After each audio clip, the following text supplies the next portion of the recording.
Jay Crawford, Adam the Bull, Garrett Bush, Dustin Fox, Jason Lloyd, Tyvis Powell, plus, ba-da-da-da-da, you're loving him, Mikey McNuggets.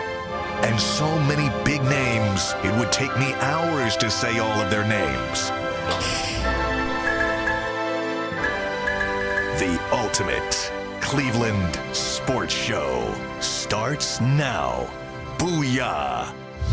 Booyah! Booyah is right. Happy first Friday of October. Welcome to the Ultimate Cleveland Sports Show on WKYC. I'm Jay Crawford. No fence riders. We pick a stand and we back a stand. We'll do that coming up. Bull. Well, I'll tell you, I'm Adam the Bull, and it doesn't feel like October out. It's hot, but the Guardians' bats were not hot yesterday, and their season came to an end. What will we remember most about the 2025 campaign? That's coming up later. G. Bush.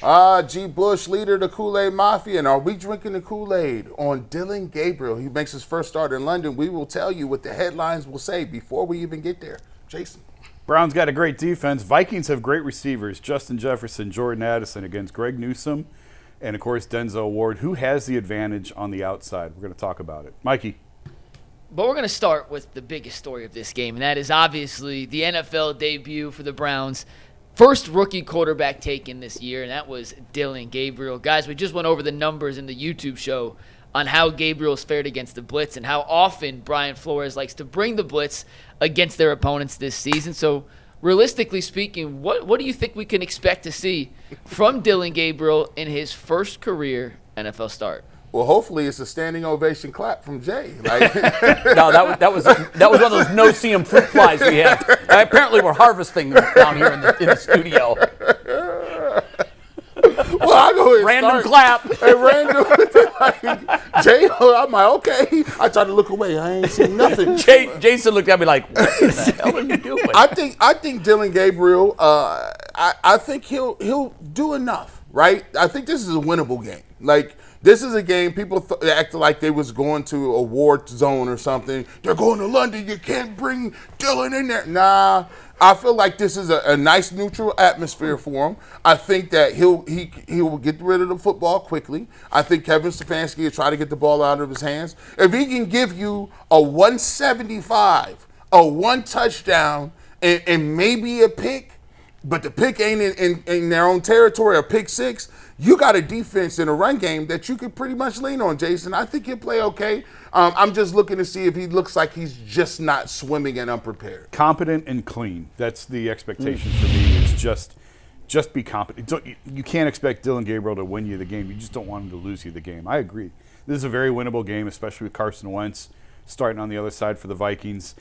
Just get the ball out quickly. Move the pocket. We talked about on the YouTube show, the thing I'm concerned with him isn't so much balls getting batted down, it's tip passes at the line. If linemen are able to get their fingers on it, tip it in the air, and it's a 50-50 ball, and now it's going the other way, that's a bigger concern to me than if he gets a pass knocked down. I don't care if he gets one or two passes batted down. So what? It's an incompletion. Fine. Move on. It's when you're putting the ball in harm's way, when you're putting the ball in jeopardy, that's the bigger concern. They're going to run the ball. Get the ball out quickly, deep shots on third down. I think you're going to get sort of revert back to what we've come to know Stefanski's offense to be, with bootlegs, with rollouts, moving the pocket, getting the quarterback a lane, a line of vision.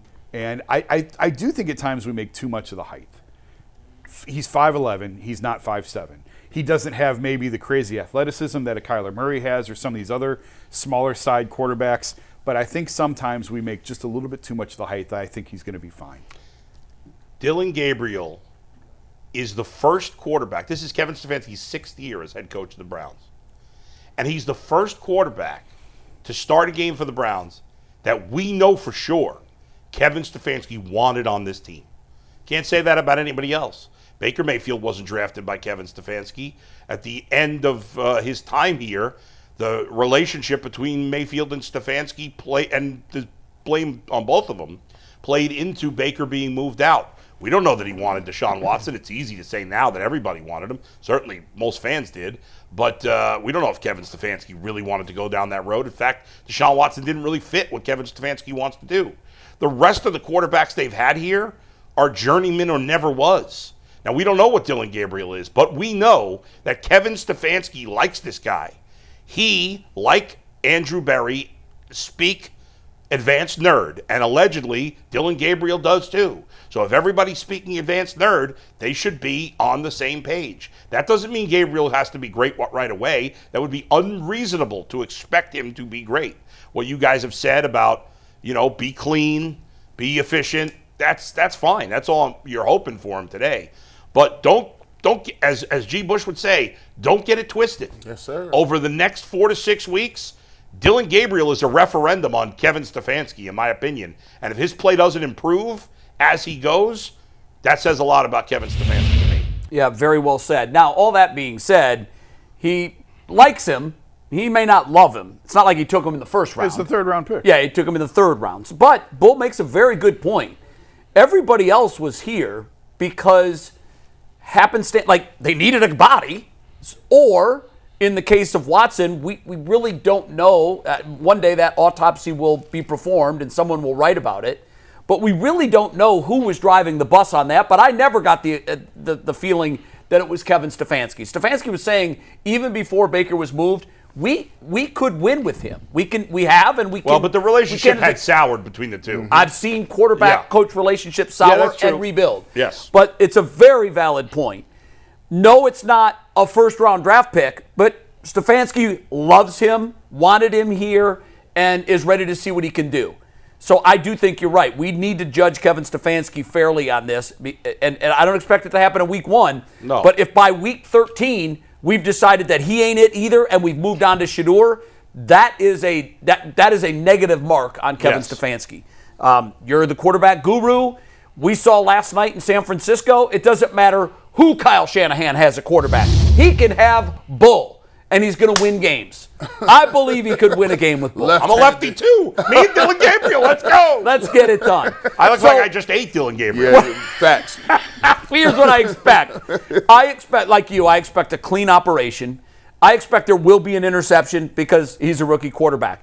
But the height, he's this much shorter than Baker Mayfield. Yeah. Like, does that really is that really going to make a We big touched deal? on the YouTube show. To me, it's more, can he withstand the hits of an NFL game 17 weeks in a row? And Baker's proven that he can. I don't know that Dillon has. Yeah. No, But I that mean, has Baker's nothing to been do a healthy with height. quarterback. That's just general That's- size. No, it's just general, like Yes. your build. And I Yes. do Yeah. remember him at Oregon being a tough guy. He took a lot of hits, and he stood in there. But who's the slowest quarterback in the NFL? Well, it was Joe Flacco. Who's the second most immobile quarterback in the NFL right now? I think it's Carson Wentz. So just like we're saying, oh, he's going to get blitzed, what do you think Myles Garrett is doing? Dreaming about chasing down Carson Wentz for 4 quarters. So I think it is a winnable game, and we'll have our picks later, but I think it's a very winnable game. Next up, the defensive backs in this one against the wide receivers of the Minnesota Vikings is a fascinating matchup. It's probably one of the better matchups this weekend when it comes to just wide receiver tandems in Jefferson and Addison and DBs in Ward and Newsome. But by the way, I think we all agree, Newsome's really stepped up this year. He's looked like the old Newsome. Which side has the advantage? I always give it to the offense because the offense knows where They they're know going. where they're going. They know where they're going. Yep. The defense Yeah. doesn't. Now, Carson Wentz probably brings that advantage back a half a notch. With the guy throwing you the ball, you never know where it's going. I still think Justin Jefferson is better at his job than Denzel Ward is at his, even though Denzel Ward is very, very, very, very good. Justin Jefferson, to me, is a top 2-3 receiver in this league. I don't know necessarily that Denzel Ward is the top 2-3 corner. He's probably not far off that list. But overall, you have to give the Vikings an advantage. I don't think it's a huge advantage. I think of all these names we've discussed, Greg Newsome has been the most pleasant surprise. I think there was the most questions about him coming into the season. Yes. How is he going to handle going back to the outside after playing slot? It's early still. We got a lot of football left. To this point, we can only gauge on what we've seen. He's more than answered the questions. I think Greg's been very good. I agree, but I'm going to go the other way. I'm going to give the advantage to the Browns DBs here, and here's why. They saw a very similar tandem in week 1 with a real quarterback. Yeah. And they clearly won that matchup. Chase and Higgins were shut down, as much as you're going to shut down 2 guys. Just like this defense shut down the running tandem of Lamar Jackson and Derrick Henry. Derrick Henry. They won that matchup. The defense did. So I know, typically I tend to agree with you, Jay. The offense knows where they're going. They have a huge advantage. But Carson Wentz is throwing the ball, And I think that Newsome has been the biggest surprise to me so far this year, outside of the rookies. I mean, but we kind of expected them to play well. Yeah. So I'm going to go advantage Browns. Yeah, listen, it's easy money on this one. I would go with Justin Jefferson and Addison if they had, the regular quarterback. But Carson Wentz is the quarterback now. So I'm going to take them down a notch. I'm going to go ahead and say that Denzel Ward and Greg Newsome will get the best of this tandem because Bull said in a YouTube show, Jamar Chase is a great receiver, but how has he looked with Browning as quarterback? So I go the same route with this. They're still there, but I give them a slight edge in terms of what they're going to do, Bull. If you asked me, I could trade for one pair or the other, I would rather have the Vikings pair. Now, I do think, Jason, that Denzel Ward is a top 3-5 corner right now. I think he is. Yeah, I agree with Jefferson, to me, is 1A, 1B with Chase in terms of receivers. So, yeah, I would still be with you that, yes, I would still have to lean towards Jefferson. Yeah. I think Addison and Greg Newsome is a decent-sized edge for the Vikings, personally. But I got to factor in all these other things that are happening. I got to factor in that their quarterback stinks. I got to factor in that, as Mike said before, that the Vikings are down 3 offensive linemen, so they're not going to have a lot of time to get open. Myles and Garrett. so if you factor all those things in, I think the edge, it's close enough in terms of the talent head-to-head that I think the edge goes to the Browns. In this In situation. totality, I think Myles But Garrett. it's obviously it close. slows I mean, They don't got time to throw the ball like that anyway, so Yeah. I definitely got to throw that on top Myles of Garrett against an offensive line that's missing 60% of its starting pieces, and Carson Yeah. Wentz is standing back there as a statue. I'm way more worried. But the Vikings passing game is their strength. I mean, Jordan Mason, who's been their back with Aaron Jones getting hurt, is a nice back, but he's been well. nothing Played special. well. All right, let's do fence riders, Mike. No fence riders. Let's do it. For anyone who doesn't know, we do this every week on the YouTube show. This week we're doing it on TV. I give the guys a question. It is a yes or no question, or a one side or the other. You can't ride the fence. You got to pick a side. So this first question, Jay, you're going to answer for us first, and then Jason's going to retort. But the question was, will Quinshon Judkins score a touchdown for the 3rd straight week? Guys, everyone said yes on this one. Wow. Except Jason, which is why he's getting a chance to say no. Jay, you tell us why he will. Jason will tell us why he doesn't believe it'll I happen. got to just share a funny story. We're asked these questions every week. Normally we do them on Thursday. If you're not on the show Thursday, and I'm not, and Jason's not, You don't have to worry about it. We just kind of, yep, never think of that again. When we were in the commercial break, Jason's like, wait, I've got to support my answers? I don't remember what the question was. So I say yes, just because I had said in the YouTube show that I think he's the player that has to step up the most. And really, when I think about that, that probably was the wrong answer. I think Bull's answer was the right answer. Jerry Jeudy's been down here. He needs to step up the most. Judkins has been up here. Yeah. But I still think we need to take him from here to here, and we Sure. do that with more carries. So I think he's going to be the biggest part of the offense that he's been of any of the 3 games that he's played in so far. I think he's going to be the focal point, and I think he will score another touchdown. I think that there's so much variance with who scores. You get it to the 2-yard line, play action, throw to the end zone. It's just weird Yeah, the things variance. like No, I Makes get sense. it. By I no get means it. do I think But typically, your Yeah. well-fed back gets a lot of I touchdowns. actually tend to think Dylan's going to have a couple touchdown passes. Really? Oh, okay. Yeah. Okay. Wow. All right. Interesting. Nice. Look at that. All right, I'd love second to be no wrong in fence that rider case. question. Who will have more turnovers on Sunday, Dillon Gabriel or Carson Wentz? This one was a pretty clean split, guys. 3 people went with Gabriel, G, Bull, and Dustin. 5 of us went with Wentz, Tyvis, Jason, Jay, Earl, and myself. Bull, why did you say Gabriel? Jay, then you're going to defend Okay. Carson I mean, I Wentz. think they're both likely to turn the ball over, but I think the Vikings have done a better job at forcing turnovers with Brian Flores. As good as the Browns' defense is, that's probably the weakest part of their defense is they don't force a lot of turnovers. So ultimately, that's why I went with Gabriel. Yeah. So why not Gabriel? I think it's his first NFL start. He's going to be extra cautious. He's not going to try to fit balls into windows that he can't fit. Don't do it. Yep. Carson Wentz is, I think, the most immobile quarterback in the league now without Joe Flacco. Yeah. I think he's playing without 60% of his starting offensive line, and he's playing against the best defensive front that the Browns have had probably in my lifetime. And I know that seems like a leap, but I had said at the beginning of the year, I think this team, when it's all said and done, we're going to say we finally gave the help that Myles Garrett has needed. And I think Garrett's probably salivating right now over the opportunity to chase a big, slow, immobile quarterback against an offensive line that's probably going to look like ours has all year. So I think that Wentz is going to turn it over more.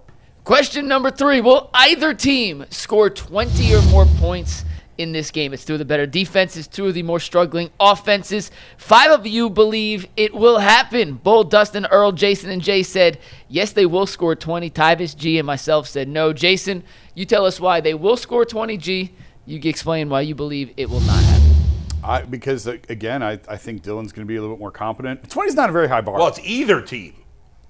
Yeah, one or the other. Because I don't think the Browns are going to score over 20, but it's one or the other. Oh, yeah. So I'm saying, I 20 is not a very high bar. It's not. But we haven't done it in how long? I for know. the Browns it is. But A long time. I just tend December. to think that I think Dillon's going to surprise people. Again, I don't think he's going to set the world on fire. I think it's going to look like an NFL offense. I could be way wrong. Maybe we come in here Monday and go, "Wow, you're an idiot." He played like he was atrocious. I'll be an and they idiot got too, blown off the because field. I agree with you. I just think I think we are way underselling how much better things are going to look with a quarterback who can move. Well, I think, he may look pretty good. I think he will look competent, but I also believe that these 2 defenses are going to be salivating. Brian Flores is going to give him looks that he ain't never seen before. It's going to be exotic. He's going to have to diagnose and get it there. And then on the other side, Carson Wentz is going to be under pressure all day. I think this is a low-scoring affair. You might see a game where it's a 17-10, 17-13 game. And I don't foresee in London them coming up with 20 points. We haven't done it since last year, I think in December. December 2nd. When Jameis Winston was playing quarterback. So, no. I hadn't even started shaving yet. All right, last one, guys. The Browns rank 3rd in the NFL in drops. We've talked about Jerry Jeudy and the receiver struggles at length in the YouTube show. So will they drop more than 2 passes on Sunday? It's a dead even split. G, Dustin, myself, Jay said, yes, they will. Bull, Ty, Earl, Jason said, no, they won't. G, tell us why you think they will. Bull, you're going to tell us why you think they won't. Well, this is definitely, we say it all the time. Maybe, catching interceptions isn't Greg Newsome's things. Well, catching the football is not a Cleveland Browns thing. They will drop a couple, and it'll be, listen, it's one of them where they just drop them so quick. They so used to just being like, my bad, dog, my bad. It's just I'm getting into the flow of things. You got to drop a pass first before The game doesn't start till we have Yeah, you get the drops, then you're like, I got that out the way. Yeah, there's multiple drops. I think It's they like might have chase the 4. water. Let me drop this fly ball here. Now we can get on with it. Can of corn. Right? Yeah, nah, they're going to drop these footballs. Come on. I've become the Jerry Jeudy apologist. Yes. So I'm going to say when I say he's got to pick up his game, I think he will. I think everybody, at least for 1 week, is going to be a little on guard. Like, we got to help this kid out. We got to be better. We got to be more efficient. I also think the passes are going to be kind of short. And shorter passes are less likely to be dropped in theory. We can drop them from all distances. That's true. Every angle we drop I'm just saying in theory. The Browns may not fit that theory, but crazy. All right, we're taking a break. We're not done with the Browns. We'll give you our pre-written headlines with our predictions upcoming. But up next, a lot happened in the 2025 season. How will you remember the Guardians from 2025?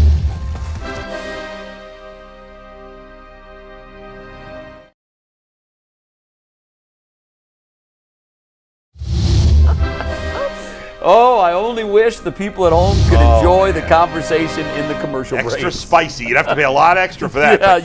You aren't kidding. There's a paywall there. All right, gosh, so much happened, guys. Yeah. We were out of it in July. We fought back. We were out of it again in September. We had the greatest comeback in the history of Major League Baseball. At the same time, we had the lowest on-base percentage and batting average of any team ever to make the playoffs. How will you guys remember 2025? I'm sorry, guys. I will still remember the way they played, winning 17 of 19 down the stretch. That was fun. I look for fun moments, right? The 2017 season, and obviously we had way higher expectations for this team in 2017 than we did in 2025. But even though they disappointed in the playoffs, the first thing I always think of is the winning streak that they had, because it was an amazing run. This wasn't quite the same, and it wasn't obviously as good a team, but it was still a lot of fun watching this team win almost every game down the stretch and get their way into the playoffs. Yeah. So disappointing season, but I'll still remember that as the first thing. I'm sorry, 5 years from now, when you talk about, remember 2025, it's the year that they lost the best closer in baseball and a guy who was on track for the Hall of Fame, and I mean it, look it up, he was on track for the Hall of Fame to gambling charges, or gambling allegations. And we talked about on the YouTube show, we'll see. I think he's throwing his last pitch. I think Luis Ortiz is throwing his last pitch. That overshadowed everything else. in the history books. When we look back on this season, I don't think we're going to remember this great September. I don't think we're going to remember this playoff series against the Tigers. I think it's going to be the year that they lost 2 players to gambling allegations, because we haven't seen that happen very often. We've never seen a player pulled off the field and set on the shelf and said, we think there's something going on here. We have to get you off the field immediately. It's such a strange story. We've had some gambling stuff in the past, not like this. To me, this will be the year that they lost Emmanuel Clase. Remember them old NFL films where they used to bamboozle you watching the year in review? And they always had them nice little quotes. Pandemonium Palace. a season of resilience and bright horizons. Right, listen, man. So you could go one or two ways. The season that they never gave up. Yeah, they came back 17-18, and they did get into the playoffs. But you know how we are. People are fickle. Our memories don't go back that far. All they're going to do is remember the fact that, hey, you still didn't have no sticks when it counted. They say 25, 24, 23. That's what you kind of remember. You got to have a special season where you go to the World Series before we start to identify. It sucks, but eventually it'll fade to a point where it's just you'll just see a first-round exit. You will say, oh, that year, 20 years, hey, they came back from down 20-some-odd games, Jay. But in the scheme of things, people will just remember that they didn't get the hits timely when they needed to get them. Yeah, I'll remember it for 2 things. The comeback, because it's unprecedented. And Jason, your point is a good one, but because it happened so early in the season and they were able to overcome it, I think it becomes a footnote. But you're right. We've never seen a premium player at his position pulled off the field in the middle of the season for still what we don't know. And hopefully there's some sort of conclusion to this thing, because the cloud is the worst thing that can happen. But ultimately, they erased a 15.5 game lead in July and a 12-game lead in September. I've never seen that before. And, guys, I don't think we'll ever see it again, because 2 things have to happen. The good team has to have an epic collapse, and the bad team has to have an absolutely flawless, with no room for error, month of September. We're taking a break. Pre-written headlines. How does Sunday morning's game end? We'll tell you next.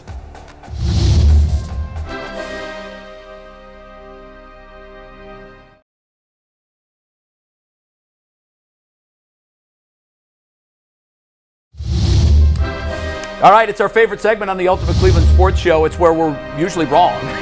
We make our predictions for the games.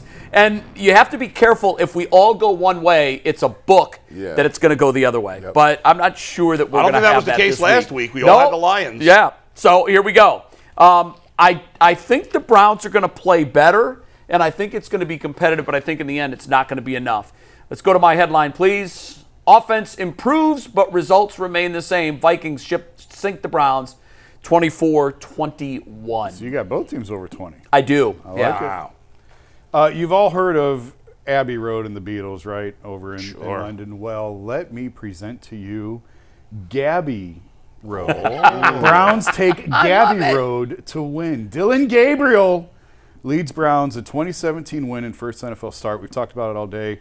I think I'm higher on Dillon than I think a lot of people are. I think he's been dismissed. He had some poor showings in training camp and has been written off fairly quickly by a lot of Browns fans.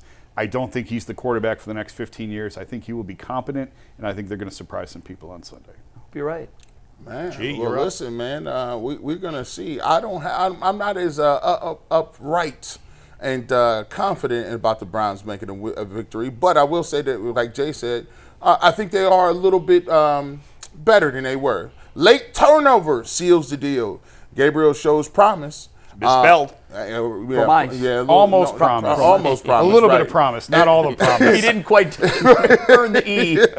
And limitations in the 17-10 loss. I think he'll do some good things, but I think the rookie stuff will catch up him in the end. I think they are getting right down on the goal line, and there's a turnover. All right, real quick, Mike, because I know we're almost out of time. Bring it up. There you go. Hope? Not really. Gabriel excels on first drive, then falls on his face the rest of the way as Browns lose 13-10. How many times have we seen this before? The Browns look great on their first drive, the thing that's scripted, and then they can't move the ball the rest of the game. Stefanski trademark. I don't see much improvement. Mike, we're running out of time. I had the opposite. Hawaii 5-0. I had Hawaii. Oh, no. Yes. Flores' defense puts rookie in a torture chamber early, but finds his mojo late in a game-winning drive as the Browns take this one 16-13. All right, enjoy the game Sunday morning. We're doing a post game afterwards, right? Of course. Yes, See sir. you then. See you then. Peace.